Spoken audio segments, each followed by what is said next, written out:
Amém? Amém, irmãos? Graças a Deus. Esse livro de Efésios é um livro que relata a terceira viagem do apóstolo Paulo. Foi um livro que foi escrito quando Paulo estava preso, e ele passou 3 anos na cidade de Efésio. E ali ele escreveu essa carta aos Efésios, e ele fala muita coisa com relação à igreja, tá? Ele fala, não é uma carta onde ele relata para a vida do crente, para a vida particular. Não, ele fala a igreja, tá? E ele fala a vida cristã. Ele fala da igreja e da vida cristã. E esta epístola não trata de problemas pessoais, não. Ela trata do modo geral da igreja do Senhor e da vida cristã. Interessante que na primeira parte da epístola do apóstolo Paulo, ele fala como os cristãos são um só por causa da morte de Cristo, e também de como o Espírito Santo lhe dá o poder de viverem sempre unidos uns aos outros. Eu achei muito interessante isso aqui, irmãos. Nós vamos estar lendo e entendendo por que Deus, através do seu Filho, pede para que a igreja seja uma só, para que haja bastante união no meio do povo do Senhor. Para tornar mais fácil, ele se preocupa em ensinar algumas formas que nós vamos estar vendo aqui. Primeiro, Paulo fala sobre 3 figuras. Ele fala sobre a de um corpo do qual Cristo é a cabeça, a de um edifício do qual Cristo é a pedra fundamental, e a de um casal do qual a igreja é a esposa e Cristo o marido. Chega até ser difícil entender, mas são ilustrações que nós vamos compreender esta noite aqui lendo esse livro de Efésios. Amém, queridos? O tema da nossa mensagem é a missão de Deus para nós. Efésios capítulo 2, versículos 3 ao 5. Diz assim a palavra do Senhor. Efésios 2, do 3 ao 5. Ele nos deu vida quando vós mortos nos vossos delitos e pecados, nos quais andastes outrora segundo o curso deste mundo, segundo o príncipe da potestade do ar, do espírito que agora atua nos filhos da desobediência, entre os quais também todos nós andamos outrora, segundo as inclinações da nossa carne, fazendo a vontade da carne e dos pensamentos, e éramos por natureza filhos da ira, como também os demais. Então, o que a palavra do Senhor está nos ensinando aqui, irmãos? Que nós precisamos entender que nós nós tínhamos uma vida sem Deus. Nós vamos falar da vida sem Deus e vamos falar da vida com Deus. E você vai ver que há uma grande diferença, muito grande, com relação ao homem que não tem Deus e ao homem que conhece a Deus. A vida sem Deus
No versículo 4. Mas Deus, sendo rico em misericórdia, por causa do grande amor que nos amou, o grande amor com que nos amou, estando nós mortos em nossos delitos, nos deu vida juntamente com Cristo. Pela graça sois salvos. Às vezes as pessoas perguntam assim: mas como que é esse negócio de salvação? E a gente não sabemos responder que nós somos salvos pela graça, pela infinita misericórdia de Deus. Quando eu estava nesse texto, eu fiquei assim bem atento, porque a gente ouve isso aqui, irmãos, olha, e estando nós mortos em nossos delitos, Ele nos deu vida juntamente com Cristo pela graça, e juntamente com Ele nos ressuscitou e nos fez assentar em lugares celestiais com Cristo Jesus. Aleluia! Isto são as virtudes do homem que tem a Deus, uma vida com Deus. Paulo fala aqui de 3 verbos: vivificar, ressuscitar e assentar. Vivificar é vida que Deus nos dá. Então, o homem com Deus, ele consegue viver. Ele estava morto nos seus delitos e pecados, mas quando ele aceita Cristo, pela graça, pela morte de Cristo na cruz do Calvário, ele passa a ter vida. E nós precisamos entender, irmãos, que graça é favor imerecido. Nós temos que decorar certas coisas na nossa mente. Graça, favor imerecido. Eu não merecia, mas pelo infinito amor, pela infinita misericórdia de Deus, Ele me alcançou, Ele nos alcançou, e pela graça nós fomos salvos. Nós precisamos ter essa certeza que os nossos nomes estão escritos no livro da vida. Oh, aleluia! Quantos crentes que não sabem para onde vão? Diga: eu vou para o céu, eu vou morar com o meu Senhor, porque eu aceitei o Filho dele como Salvador da minha vida. Então eu vou morar no céu. Nós precisamos ter essa convicção. E Paulo aqui deixou justamente esses ensinamentos para que nós entendêssemos a respeito da salvação. Como é importante o crente ter a certeza da salvação.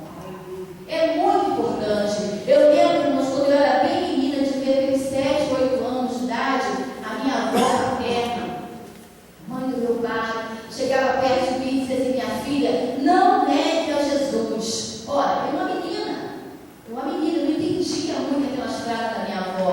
Ela dizia: minha filha, nunca negue a Jesus, não negue a Jesus. Ela sempre falava aquilo comigo: minha filha, não negue a Jesus. E eu guardei esse ensinamento na minha cabeça, na minha mente, no meu coração, que nós não devemos negar a Jesus, porque isso aqui que o Senhor fez é graça, é muita misericórdia, é muito amor. Ele doou o que ele tinha de melhor para morrer na cruz do Calvário por nós.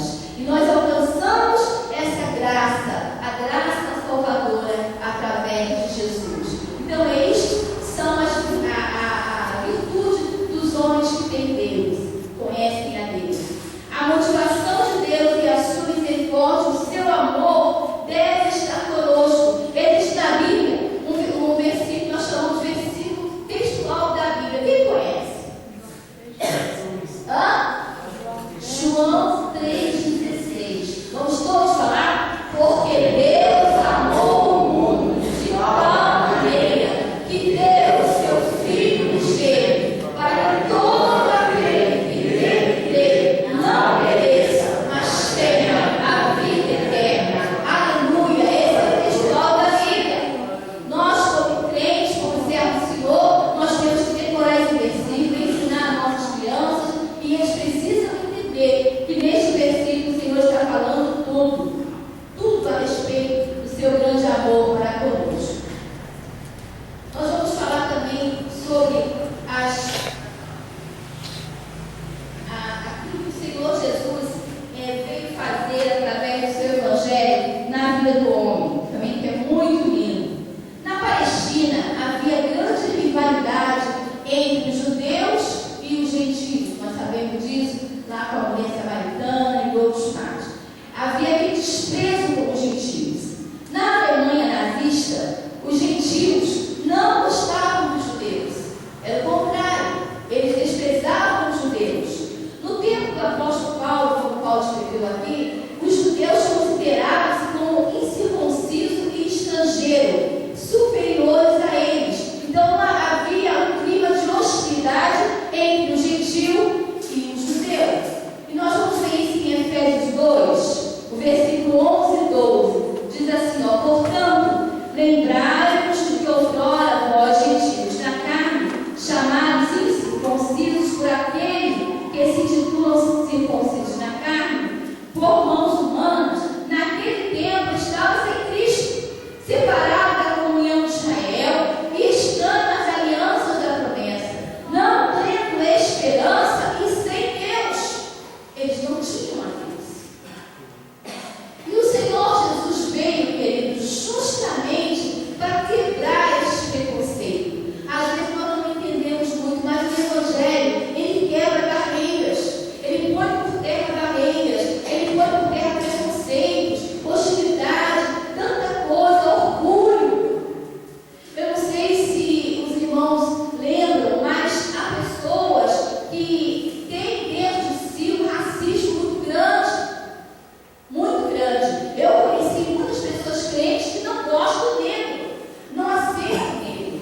E hoje, no tempo que nós vivemos, realmente existem pessoas que rejeitam os negros. Então a Bíblia fala que o Evangelho quebra esses preconceitos.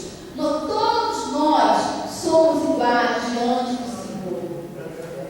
Nós não podemos ter esse preconceito. Onde já se viu um crente, um servo de Deus, lavado e remido pelo sangue de Jesus, não gostar do negro? Do irmão que está com ele na igreja, mas rejeitado porque é negro. Deus não se agrada disso. O Evangelho que nós conhecemos, as boas novas que Jesus anunciou, a misericórdia dele para conosco, para com o homem, quebra estas barreiras. E quebra mesmo, quebra mesmo. Efésios 2, versículo 13 e 14. Mas agora em Cristo Jesus, vós que antes estavas longe, fostes aproximados pelo sangue de Cristo, porque Ele é a nossa paz, o qual de ambos fez um, e tendo derribado a parede da separação que estava no meio da inimizade. Então Deus havia no Senhor esta preocupação de que a igreja fosse um. É por isso que nós vamos estar lendo aqui depois e vendo a necessidade de sermos um em Cristo Jesus. Deus não tem prazer na divisão, não. Deus quer que todos sejamos unidos. A igreja, Cristo é o cabeça, e nós somos o corpo, e esse corpo tem que estar ligado, tem que estar junto, tem que estar unido. Porque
por intermédio da cruz, destruindo por ela a inimizade. Essa inimizade aqui, irmãos, é o pecado.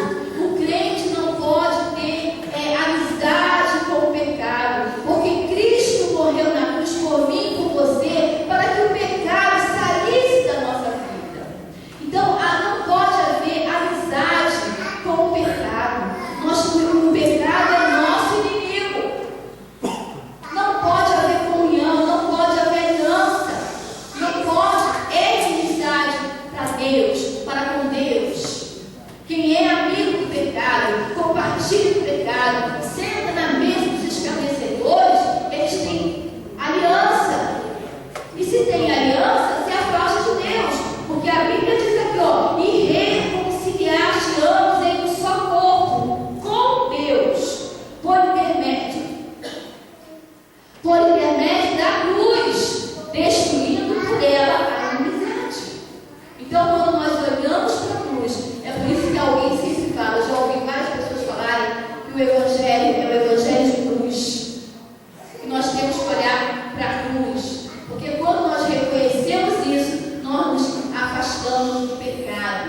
Efésios capítulo 4, só uma página adiante, no versículo 32, na versão viva, irmãos, diz assim, olha, Efésios 4, 32, eu anotei na versão vida, diz assim: em vez disso, sejam bondosos uns para com os outros e compassivos, perdoando-se mutuamente, tal como Deus os perdoou, pois vocês pertencerem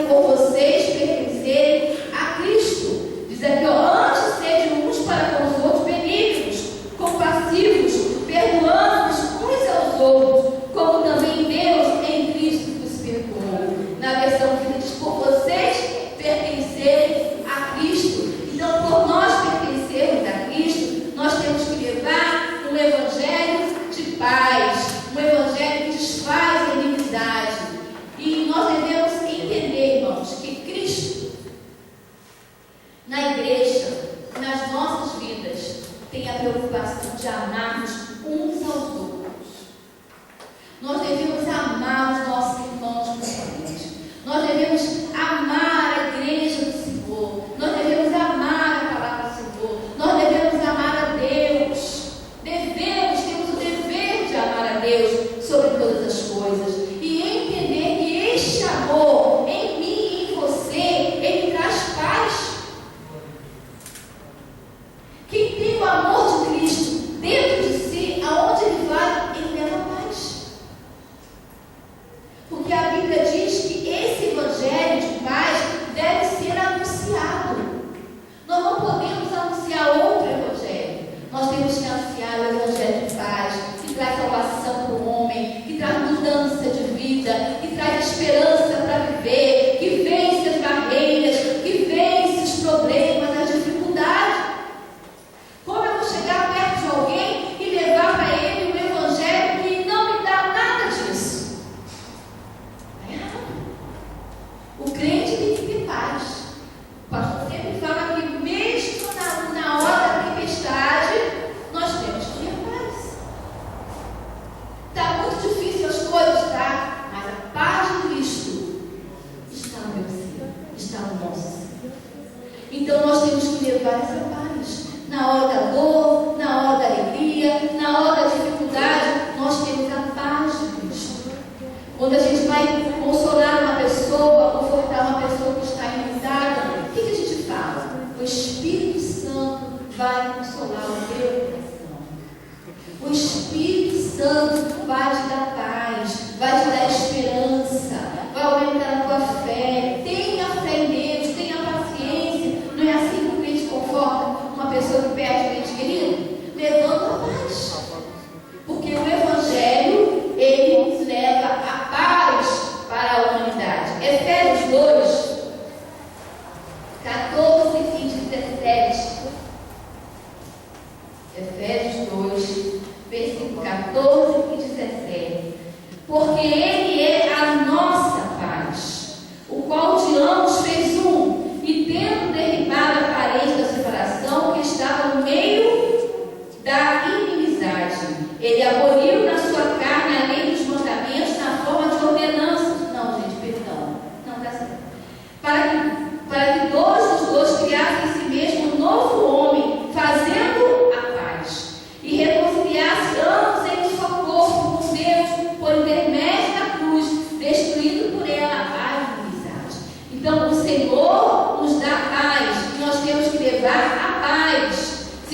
um novo homem, como está aqui na palavra, um novo homem, você vai levar a paz, você vai anunciar a paz de Cristo. Essa paz, irmãos, às vezes a gente fica assim, mas como é que é esse negócio de paz? Essa paz é esperança. Você já olhou? Observe uma coisa. Quando você vai no simples caminho de uma pessoa que não tem Jesus, como é que é? Você já observou? A diferença que é uma gritaria, é uma coisa tremenda, porque aquelas pessoas não têm paz de voltar a viver, não têm paz, não têm esperança, então eles não têm esperança dentro deles. Essa esperança que nós temos, eles não têm, então eles se desesperam. Mas quando nós vamos a um sepultamento de uma pessoa cristã, de um servo de Deus, a gente louva com hino, lê a palavra, não é verdade? Há uma certa paz, uma certa tranquilidade, porque nós sabemos que Cristo é a nossa paz. Então nós precisamos, irmãos, como igreja do Senhor, levarmos essa paz para o mundo. Aonde você for, onde você andar, anuncie a paz que o Evangelho manda anunciar. Que paz nós estamos anunciando? Que tipo de evangelho nós estamos anunciando? Será que estamos anunciando um evangelho de paz? Será que passamos paz para as outras pessoas? Ou será que aonde nós entramos, nós não mostramos que temos Cristo? Imagine você chega no seu trabalho, está todo mundo nervoso, aquela confusão. Chegou o irmão fulano, olha que bênção, olha que paz que esse irmão traz aqui para este lugar. É assim, querido. É assim. A paz de Cristo que habita no nosso ser irradia. A ponto de onde nós chegarmos, meu Deus, que paz você trouxe para este lugar.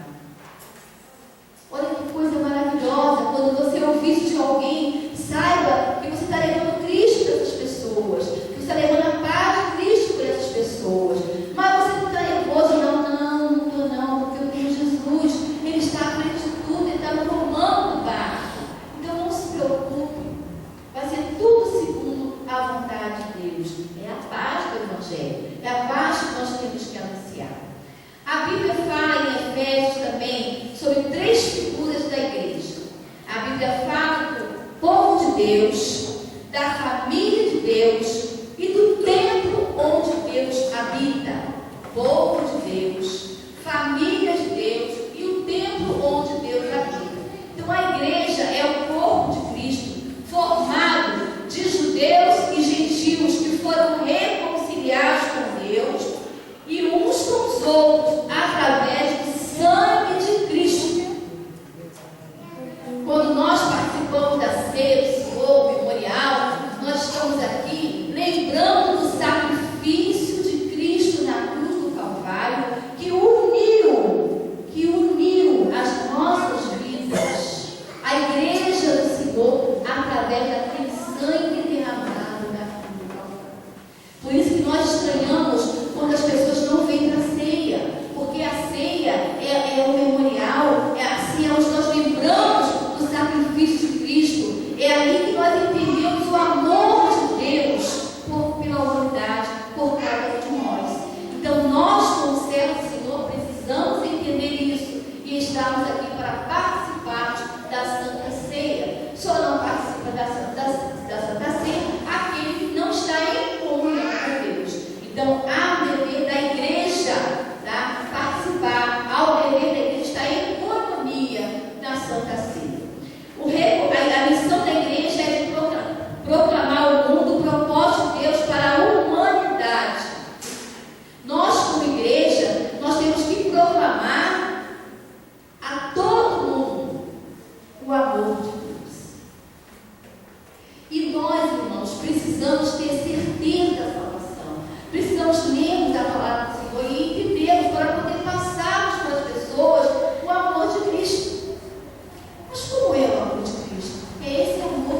e anunciar o Evangelho.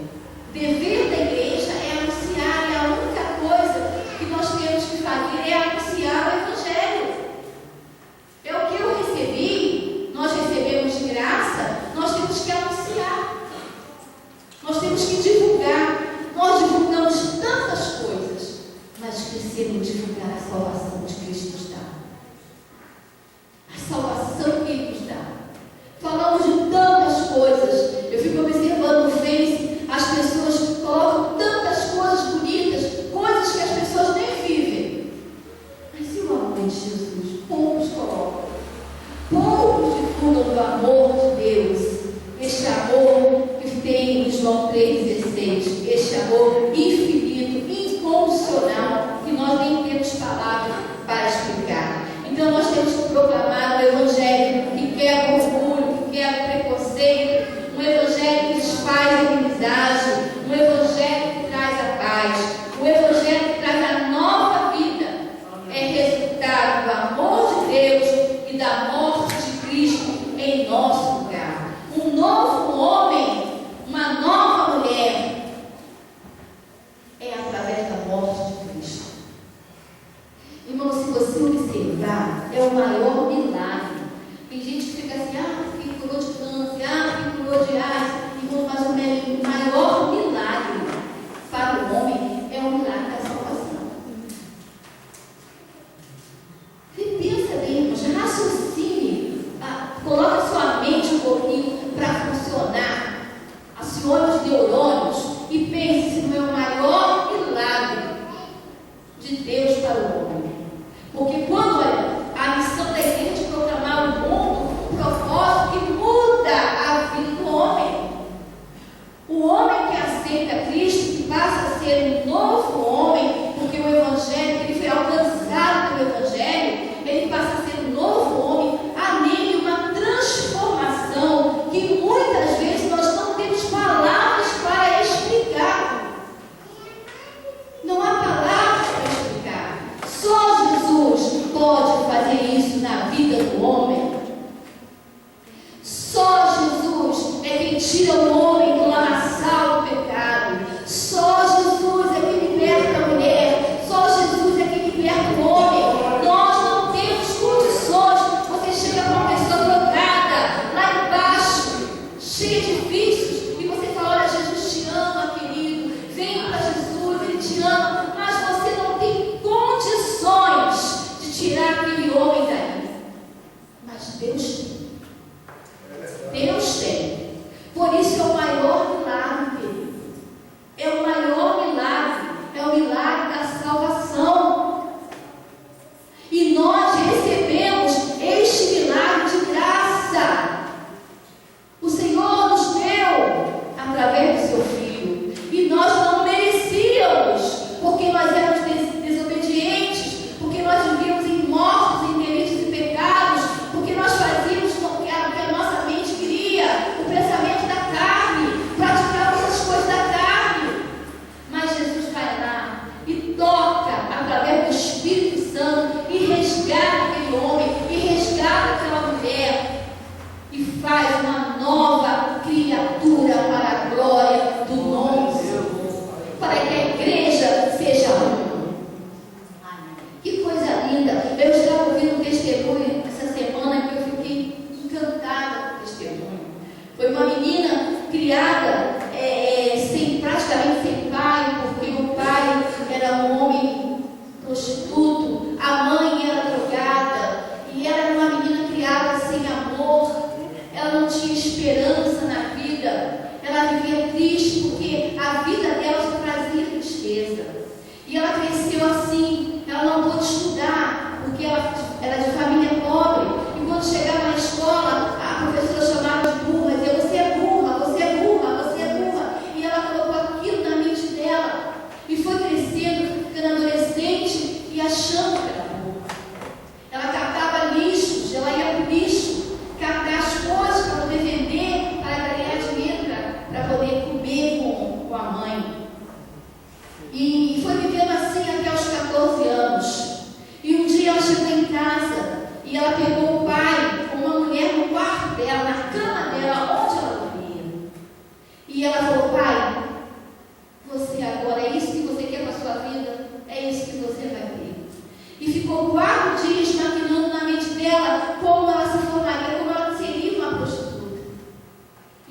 dia, irmãos, ela foi para um lugar onde ficam os meninos que estudam, como é que é o nome?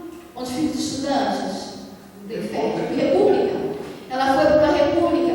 E ela disse que quando chegou ali, ela disse que naquele dia ela foi decidida a ser aquilo que o pai dela queria que ela fosse. E quando ela chegou naquela república, já abrindo, tirando a sua roupa, abrindo a sua blusa, tinha um jovem, só tinha um jovem. Ela achou que ia ter uma porção de jovens, mas só tinha um jovem, e era um jovem de Deus. E quando ela chegou naquele lugar, o rapaz deu um pulo da cama e disse: não, pelo amor de Deus, fecha sua, olha bem, irmãos, que testemunho lindo, fecha sua blusa, não, fecha sua blusa. Por que você está assim? Não, ela já tinha cortado o pulso, já aos 14 anos de idade. Não faça isso. Vou te levar para casa agora. Que coisa linda. Quando eu ouvi aquilo, eu chorei. Eu falei: esse é um verdadeiro jovem de Deus. Este é. E a moça saiu sem entender nada, e aquele jovem levou ela até a casa dela. E aquele jovem, irmãos, aquele moço, pregou o evangelho para aquela moça. O evangelho que ela não conhecia, Deus que ela não conhecia e que ela não gostava nem que falasse, porque ela não acreditava. Aquele jovem pregou este evangelho que nós estamos falando hoje. O evangelho que traz mudança, o evangelho que traz paz, o evangelho que traz salvação, o evangelho que resgata a vida.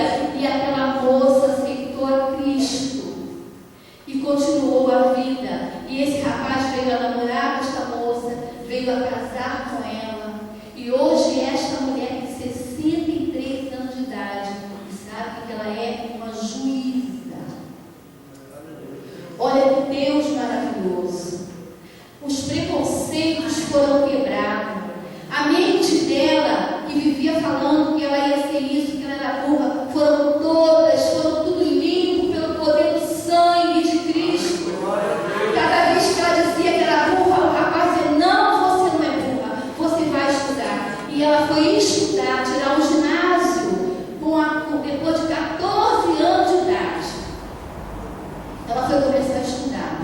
E ela estudou, irmãos, e fez o ensino médio. E o marido dela passou por Banco do Brasil. Ela veio para o Rio de Janeiro, foi morar no Rio de Janeiro. E ali ela estudou e fez faculdade. Quando alguém disse assim: você não vai passar, ela falou: eu vou passar,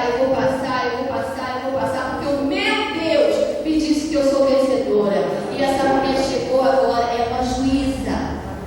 O testemunho dela, eu estou resumindo aqui, mas o testemunho dela é muito lindo. Eu compartilhei no meu Face. Quem quiser assistir, pode assistir, porque é lindo.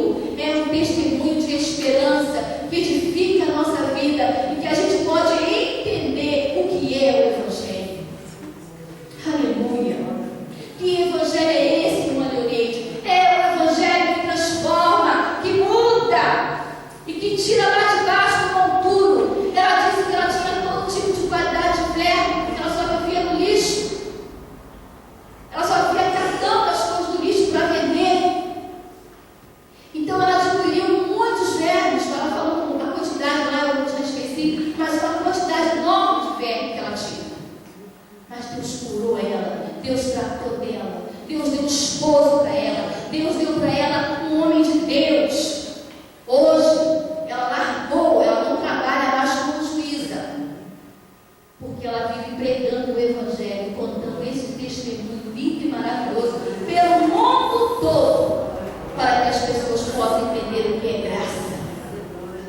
O que é graça? Graça é favor imerecido. Nós não merecemos, mas o Senhor nos dá, porque Ele é bom, porque Ele é maravilhoso, porque Ele é o nosso Deus. Além de transformar a nossa vida, Ele nos leva para morar no céu. Olha que coisa maravilhosa. Olha que coisa maravilhosa. Além de fazer tudo isso aqui conosco,